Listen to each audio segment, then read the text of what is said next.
Family Theater presents Mona Freeman and Gene Lockhart.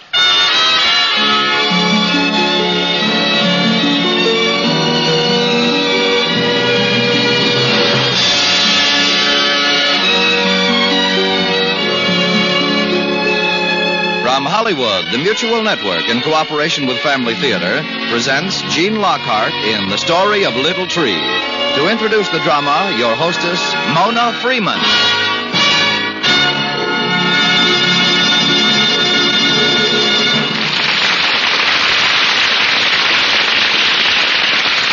Thank you, Tony Lafrano. Family Theater's only purpose is to bring to everyone's attention a practice that must become an important part of our lives if we are to win peace for ourselves, peace for our families, and peace for the world. Family Theater urges you to pray. Pray together as a family.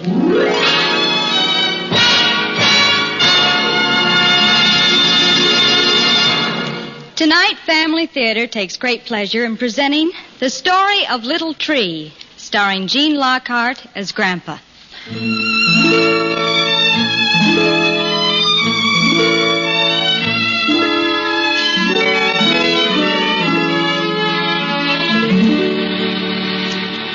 Come on! Hurry, Grandpa! Just over this hill is that little creek I was telling you about. Hurry! Oh, hold on a minute now, Betty. That creek isn't going anywhere. It'll still be there whether we run or walk. Yeah, but running's more fun. Well, that depends on your age. Right now, it'd be fun for me to sit down and rest a bit. How old are you anyway, Grandpa? Well, I'm old enough to know better. No better than to take any of these Sunday hikes with you, young lady. Now, where is this brook you're telling me about? Right over here. See, just over this bank. Oh, yes. Well, what a perfect spot to rest. What? Rest again? Again? Well, when did we rest the first time? Well, you were talking about it just a minute ago. Well, suppose we do it this time. This looks like a good place. Now, this is more like it. Grandpa, can I wade in the water? You better not today, Betty. You remember, we had to promise your mother we'd be careful not to muss up your good clothes. Shucks, why does everyone have to get all dressed up just because it's Easter? Well, this is a very special day, Betty. People dress up because they're glad it's Easter. I'm not glad. I'd rather go wading. Well, you ought to be glad. Why, even nature gets all dressed up for this occasion. Oh. Why, yes, just look around you. Flowers are all budding, beginning to bloom. The grass is green for the first time this winter. And the trees are full of young leaves. Now, yes, Betty, nature knows it's Easter. Oh, how could grass or trees know about Easter? Why, honey, a tree probably knows more about Easter than any living thing. You mean that this big tree here knows it's Easter? That's right. Well, just look at it. See all those little leaves? They all face upwards, towards the sun. Do you know why they turn that way? Our teacher says they turn up so they can get the sun. Well, she's correct. They need the sunshine to grow. And there's another reason, too, if you'd care to hear. Oh, yes. Now, you just settle down beside me here, and I'll tell you how a tree knows about Easter. Is this a true story, Grandpa? Well, you won't find it written in any history book, but nobody said it didn't happen this way.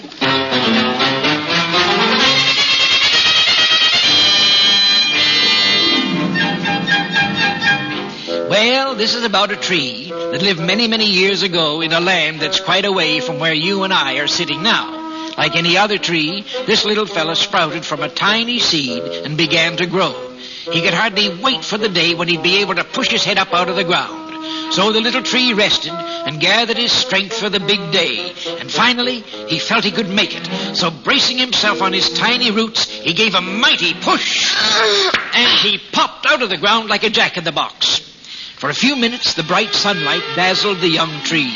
But when he got used to it, he looked around. Oh, he was so pleased. He was growing on top of a hill with a wonderful view of the countryside. And not far away, he could see a small town, and nearby, a high road running into the town. And he started to look into the other direction when suddenly he was startled by a voice that boomed out, "Hello there, little tree." And he looked up quickly, and there, towering above him, just a few yards away, was a huge tree smiling down on him. Gee, you must be a 1,000 feet tall. No, not quite, I'm afraid. I figure I'm only about 40 feet. But that's high enough, I guess, for I'm good and strong. And that's what really counts. Gosh, will I ever grow as tall as you? Why, sure you will, before you know it, too. Just get plenty of sunshine and send your roots down deep and get lots of nourishment from the earth. Oh, I will. I'll do anything you say, because I want to grow up and be big just like you. Good. I'll teach you everything I know and do all I can to help you get a good start. And the big tree was as good as his word. He told his young friend everything a young tree ought to know. He told him how to begin keeping his diary, as all trees do, by making a mark around his trunk. You mean that all us trees keep a diary? Why, I never heard of such a thing.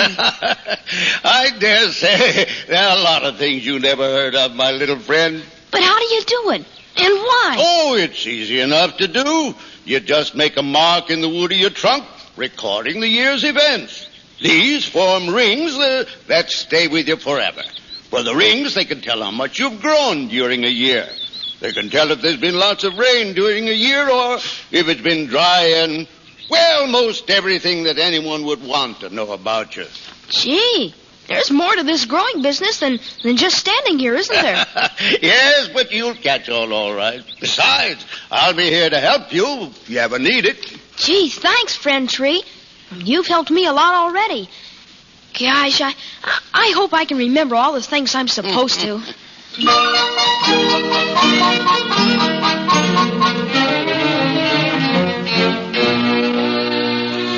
Well, the days went by, and Little Tree grew like a weed. By now, he was almost 6 inches high, and the big tree looked after him like a mother. Every night, he'd keep watch over his little friend until Little Tree was asleep, and then the big tree, too, would relax and fall asleep. But one night, while they were sleeping, a great storm broke over the land. Rain spilled over the hilltop as if dumped out of giant buckets. And Little Tree woke with a start and was seized with panic. He could feel himself being torn from the earth by the rushing waters. And he still was quite young, you see, and his roots weren't deep enough or strong enough to hold him against the torrents of water. And Little Tree called frantically to his friend. Help! Help, friend tree! Please help me! But the big tree was sound asleep. He enjoyed a good rainstorm. And to him, the wind and the rain were like a lullaby. And then a howling gust of wind swept over the hill, bending Little Tree almost to the ground. And as he straightened up, he shouted once more with all his might, Help! And this time, his big friend heard him and looked down. He saw the danger, and he quickly drew some of his biggest branches into position over Little Tree, forming a great umbrella to shield him from the driving rain. Hold tight, Little Tree, you'll make it. And he shouted over the storm. No, don't try to fight the wind. Sway with the wind. Sway with it, like me. Watch me. See? Sway with the wind. Oh, I see. Like this. Yes, this is much better. That's it. You'll make it all right now. The storm is dying down. Phew. Boy, that was a close one, all right. Gosh, I've never been so scared in all my life. Yes, I believe you were. Why, you turned white as a birch tree.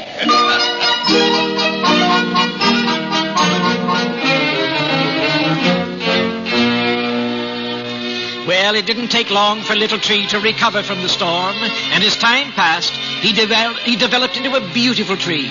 Actually, he wasn't such a small tree anymore, but his big friend still called him Little Tree, and the name seemed to stick. As he grew up, Little Tree began to think more and more of what might happen to him when he would be of value as lumber. And he and the big tree would wonder about it by the hour. And yes, I've been thinking about it for years, Little Tree. I'd like to be made into an ox cart and travel about the country. I'd like to see what's beyond those hills in the distance. I can't decide what I'd like to do. You know, being made into an ox cart would be kind of fun at that. Yeah. I hope you get your wish, old friend. Well, I have hopes. See that rickety old ox cart coming along the road there now? Gee, it looks like it's about ready to fall apart. That's what I mean. That man has had that old cart for almost 20 years now, and he's ready for a new one. The last time he used the lumber of Martha Fir Tree. She lived down in the valley there. Her lumber was never too good, though. Poor Martha always did have knotty limbs. But But why do we have to be cut on and made into something at all? Why can't we just keep growing here like we are? Well, maybe we will. You see, little tree, I believe that everything on earth is put here for some reason. Now, maybe it's meant for us to just grow here and furnish a nice shady resting place for the people traveling along that road. Or maybe we'll be made into something. But everything has a purpose in being here. Shucks, then what good are those pesky little bugs that bother us all the time? Well, now, don't forget that while they annoy us, they're food for the birds. Yes, I guess you're right, as usual. Well, the big tree got his wish sooner than he expected. For a few weeks later, the man who owned the old ox cart came there with saws and axes to cut down the big tree. At last he was going to be made into something to help people. Little Tree was sorry to lose his friend, but the big tree was so happy that Little Tree found himself feeling happy too. Well, goodbye, old friend. I'll wave to you every time you pass by the roadway. Goodbye, little tree. Take good care of yourself. Maybe I'll see you in a big building somewhere. Goodbye. And the man hauled the big tree away toward the town, and Little Tree was left alone on the hill.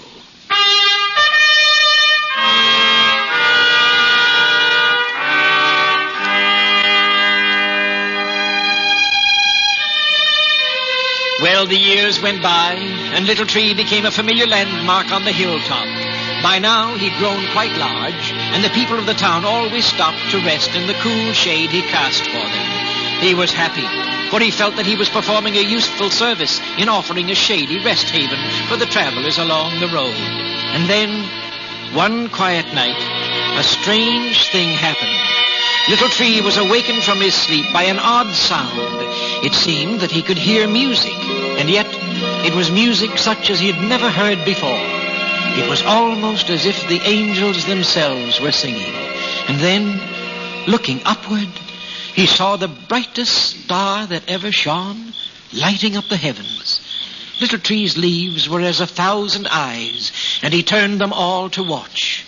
The star seemed to cast a light down on one small village some distance away. He'd heard people speak of the village. It was called Bethlehem. Little Tree didn't know or understand what had happened this night, but a wonderful calm seemed to settle over the land, which made him feel that all was right with the world.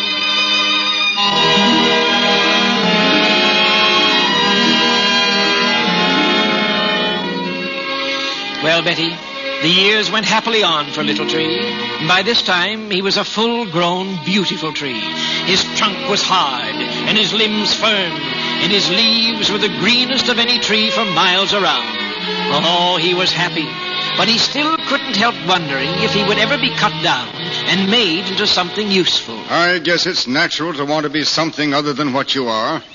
It's nice here on this hilltop. I have everything I need, but I don't know. I'd still like to be made into something really useful. Maybe a bridge to carry people across some great river, or maybe a huge temple somewhere. And then, too, it'd be nice to be made into an ox cart like my old friends and get to travel all over the country. But I wouldn't care what it was, just as long as it was something to help people. Oh, well, maybe someday my turn will come. But men seemed quite content to let Little Tree continue his duties as a shade tree. Every day, dozens of people would stop to rest beneath his limbs. Then one day, a small group of men stopped to rest in the shade under his branches. This was a common occurrence, but somehow Little Tree was attracted to one of the travelers. He was dressed as any other man, but there was something in his face, something about his quiet manner that set him apart from the other men. And of all the 100 who had stopped to rest at his feet, this man was the very first who ever paused to admire Little Tree and to remark on what a fine tree he was. He watched them as they talked, and when they finally moved on down the road, he thought about them long after they'd gone, and he thought especially about the one with the kind face.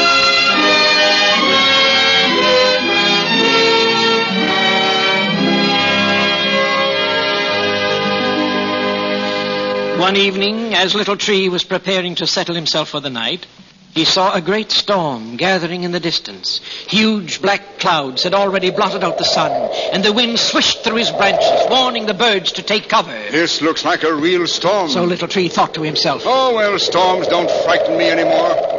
I just hope it doesn't blow so hard that it keeps me awake all The night. storm came up quickly. Thunder boomed and lightning lit up the sky. And suddenly, at the height of the storm, a streak of lightning seared its way from a cloud and struck Little Tree with a mighty crash.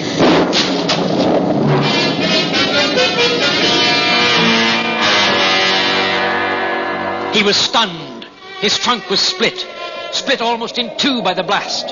He felt the burn to the very tip of his roots. And when he was able to move again, he gathered all his strength and tried to hold himself together to last out the storm.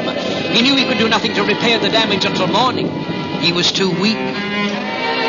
And gradually the storm died away, and morning dawned over a clear sky.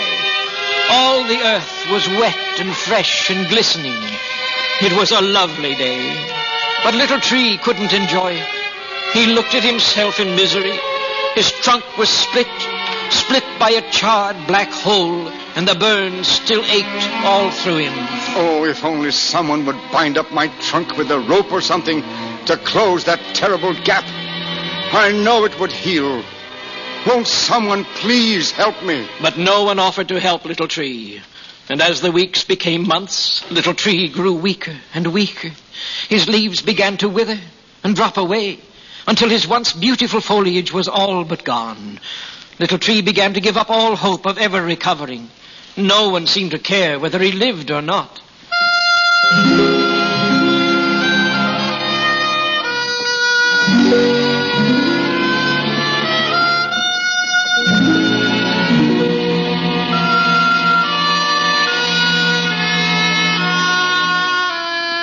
And then, one evening toward dusk, Little Tree noticed a lone man approaching along the road. Even in the twilight, he recognized him at once. It was the man with the kind face who had admired him that day so long ago. He seemed weary and troubled, and he slumped to the ground to rest. Little Tree watched as the man did a strange thing. He rose to his knees, turned his face toward the heavens, closed his eyes as if he were sleeping. And yet Little Tree knew he wasn't asleep. And so, all through the night, he watched him, puzzled.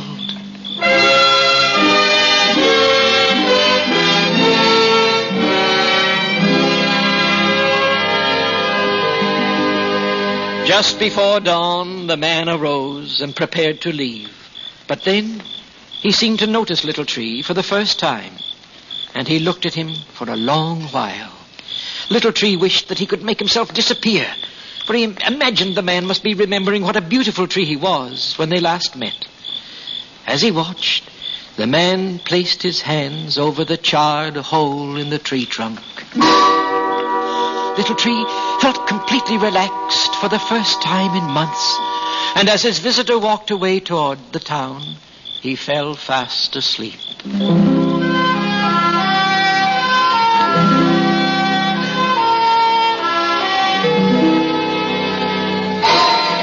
The next morning, he awoke with a start.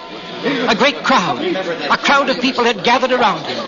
They were looking at him and pointing, and Little Tree looked at himself to see why he was so suddenly such an oddity. And then he looked again. Oh, it was amazing. He was exactly as he had been before the storm. His trunk was whole, and all his leaves were there. Everything about him was just as it had been in his most beautiful days. He listened to the people on the road.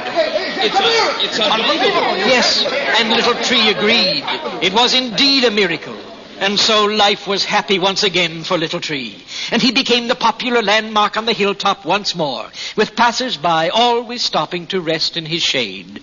Yet somehow, in spite of his own happiness, there was an uneasy tension in the air. Little Tree couldn't understand it. People stood about in small groups, muttering to themselves and arguing.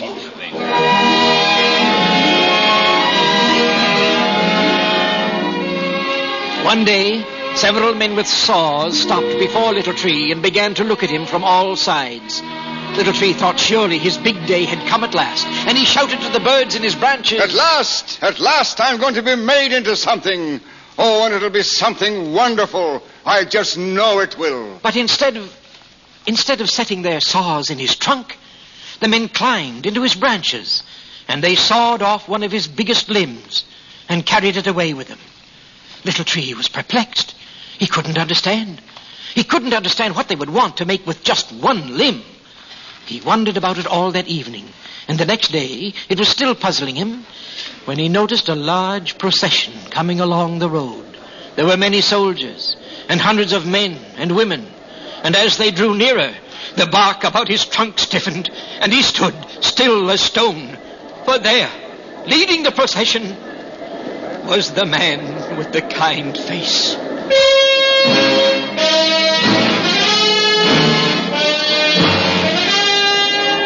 And then Little Tree knew what had happened to his limb. It had been used to make a wooden cross. Time and again the man stumbled and fell under the weight of the great cross. The mob threw stones and made fun of him. Here, master. Here, let me help you. Here there. Away with you. Please, it's too heavy for one man. Let me help him. He needs no help. He is king.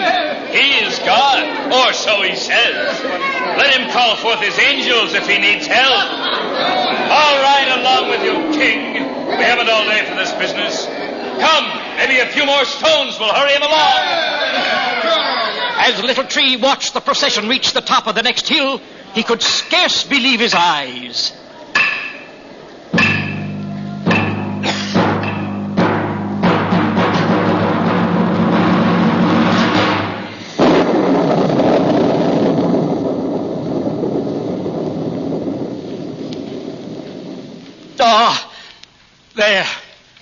There on the hill, he saw 3 crosses, and on one of them, they had nailed the man with the kind face.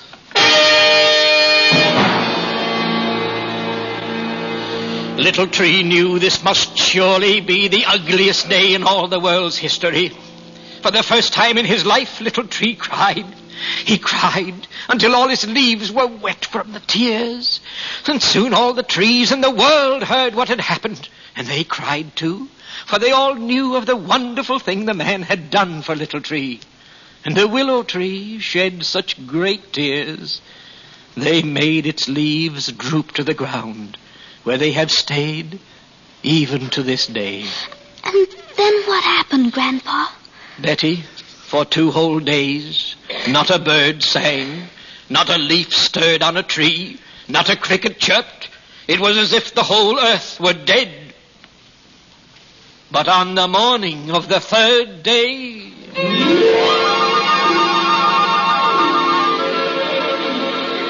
that morning was different.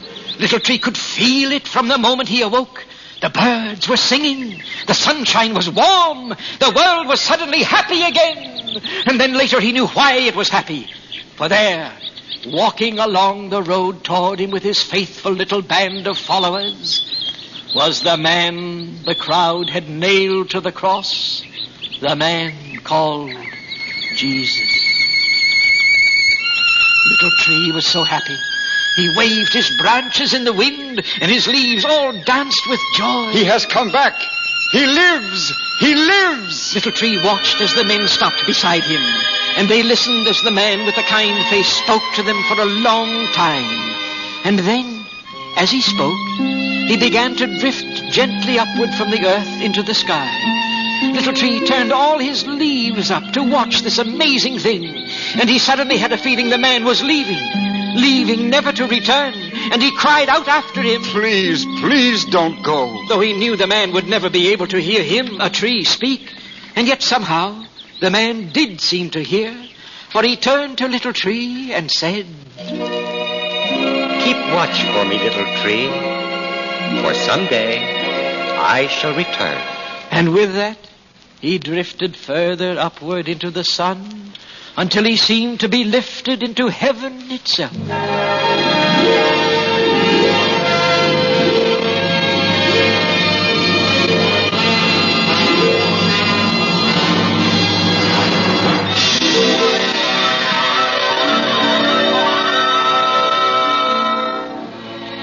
And Little Tree did keep watch. Each day he would turn all his leaves upward toward the sun and follow it closely from dawn to sunset. And soon all the other trees on earth heard of what had happened, and they too turned their leaves upward, keeping watch with Little Tree. And so it is that even today, every tree turns its leaves upward toward the sun, keeping watch, as Little Tree first did centuries ago.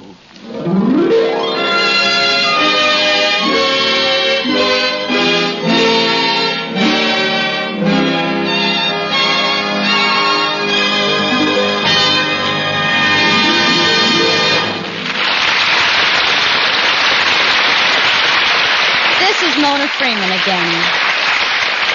You know, like the little tree in our story tonight, we all like to feel we can be useful and helpful.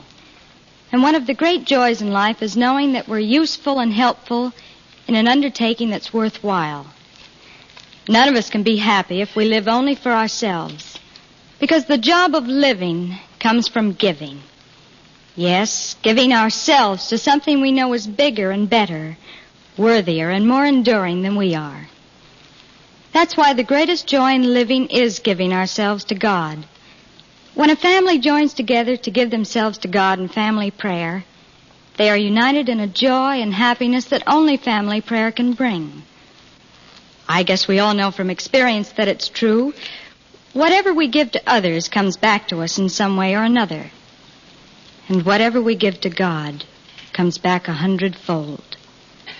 So let's give God a little time in our homes each day. Let's take a little time out to join together with our family for family prayer. Then we'll really know how true it is that the family that prays together stays together. More things are wrought by prayer than this world dreams of.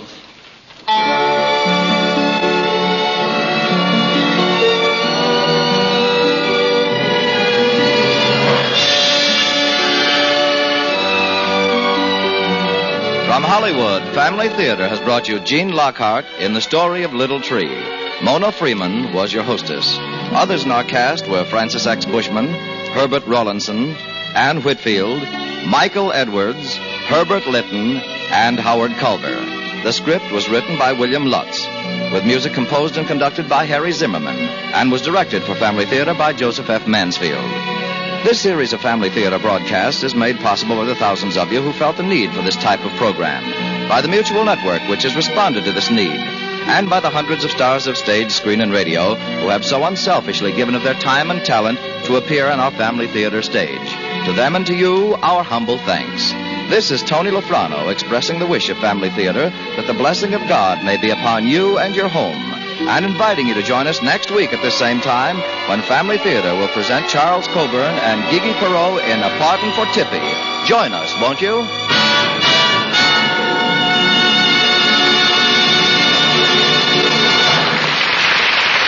Family Theater is broadcast throughout the world and originates in the Hollywood studios of the world's largest network, the Mutual Broadcasting System.